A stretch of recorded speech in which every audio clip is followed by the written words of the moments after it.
Hi everybody, thanks for joining us for Northern Ag TV. Well, let's talk about this cattle market. It's just been unprecedented, the run we've been on, and there's no telling where it's gonna stop. We've got futures, fed cattle, box beef, the video sales, just all trading at or near record levels. An impressive time to be in the cattle business.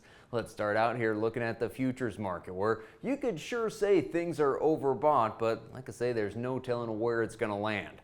Now, box beef prices have been really driving some of the gains in the futures here lately. The choice cut out up about $7 this week, some of the highest levels in history. And as the video market was blown up, the futures couldn't be slowed down. Feeders added $13 this week, moving over that $3.60 mark, and live cattle added more than $5, also at record levels.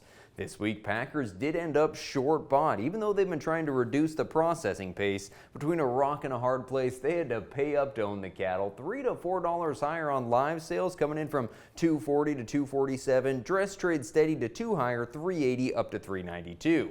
Now, the market was obviously expecting a bullish cattle on feed report Friday afternoon. It was expected to show placements down 9% from last year, but actually the numbers didn't come in quite that strong. We saw the placement figure down 6% from a year ago, so it was higher than expected. Marketing's right where they were anticipated, 6% lower, and total inventory down another 2% from last year. That was right on with the estimates. So with the placements on the higher end of the expected range and kind of underperforming, we could see pressure on the futures board, but I'm not going to try to predict what it does. You know, we've seen record highs and limit down movements in the same week. This thing is hard to figure.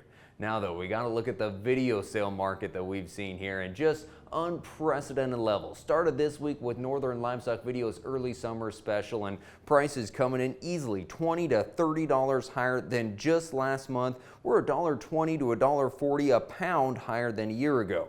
It's a result of tight supplies and excellent beef demand, and we pulled so many calves and yearlings forward that there may not be enough numbers to meet the demand in the fall. So this market looks like it could stay strong for another 12 to 18 months.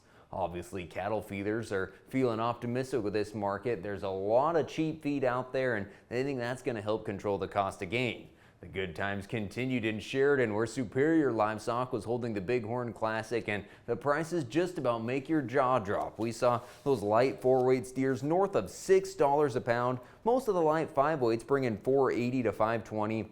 Some 550-pound steers brought $505. That's nearly $2,800 a head. 6-weights $445 to $460, and even some of those 7-weight steers over $4 a pound. In our local markets, we're starting to test yearling prices. They're coming in very strong in the early sales. Of course, the weigh-up cow market, even a touch higher as well in some cases. And finally, some support in the feeder lamb sales. At the Newell Sheepyards, we were steady to $5 higher this week. 70-pounders $220 to $232. 80-pound lambs $207 to $211. 90 to 105-pounders $196 to $209. Well, stay with us. We're going to take a quick break and hear from our sponsor BNSF, and then come back and take a look at the grain market. From the beginning, we've worked closely with farmers. BNSF's ties to the agricultural community go back 175 years. Together, we've innovated to make the U.S. agriculture supply chain one of the most efficient and productive in the world. Our strong relationship powers BNSF still today and helps us move the nation like no one else can. At BNSF, we move the nation for you.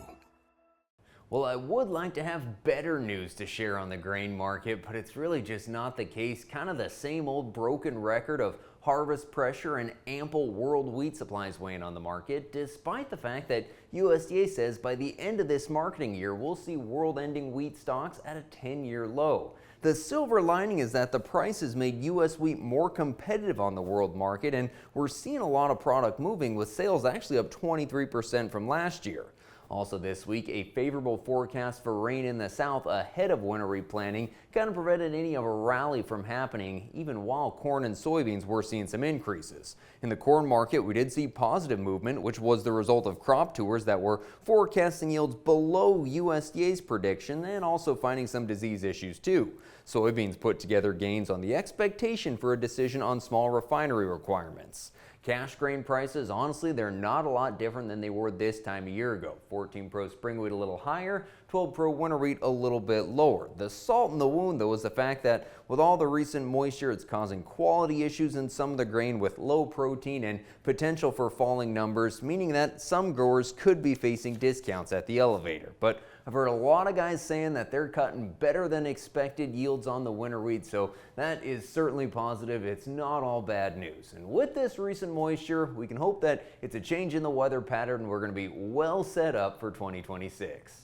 Thanks for joining us for today's report on the Northern Ag Network. I'm Colter Brown.